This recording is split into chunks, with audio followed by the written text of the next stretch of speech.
السلام علیکم دوستو، سید مظہر اسلام آباد سے آپ کی خدمت میں حاضر ہیں۔ دوستو، آج ماں کی محبت پر کچھ کہنا چاہتا ہوں۔ ماں ایسا لفظ ہے جو دونوں ہونٹوں کو ملائے بغیر ادا نہیں کیا جا سکتا۔ آزما کر دیکھیے۔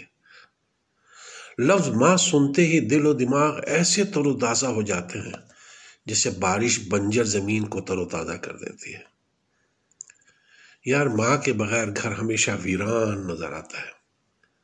اللہ تعالیٰ نے ماں کو یہ درجہ عطا کیا کہ اس کے قدموں تلے جنت رکھ دی۔ پاکستان کے ایک شاعر ہیں انور مسعود صاحب، ان کی ایک نظم ہے امبڑی، جو ایک سچے واقعے پر مبنی ہے۔ اس میں اس عظیم جذبے کی ایک جھلک نظر آتی ہے۔ ایک بیٹا اپنی ماں پر بہت تشدد کرتا ہے اور غصے میں گھر سے چلا جاتا ہے۔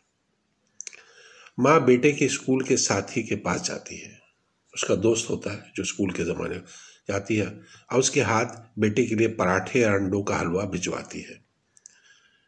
اتنا کچھ ہونے کے بعد بھی وہ ماں پریشان تھی کہ بیٹا کچھ کھائے بغیر گھر سے چلا گیا۔ جانتے ہیں، ایسا ایک ماں ہی کر سکتی ہے جو ایک عورت ہے۔ ماں تو ایک جذبے کا نام ہے، رشتے کا نہیں۔ ایک شخص نے اپنی ماں کو کندھوں پر اٹھا کر 7 حج کرائے اور بولا، الحمدللہ، آج میں نے اپنا حق ادا کر دیا۔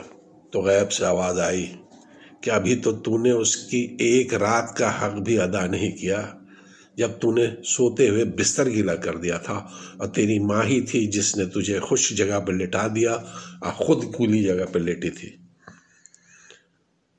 حضرت موسیٰ علیہ السلام اپنی ماں کی وفات کے بعد اللہ تعالیٰ سے باہم کلام ہونے کے لیے جا رہے تھے کہ راستے میں ٹھوکر لگنے سے گرنے لگے۔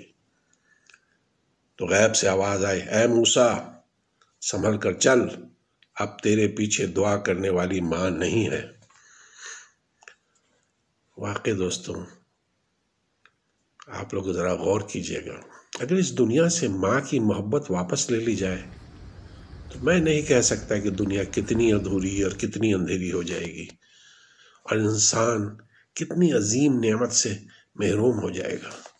اللہ تعالیٰ سب کی ماؤں کو سلامت رکھے۔ بہت شکریہ میرے دوستوں۔ السلام علیکم ورحمۃ اللہ وبرکاتہ۔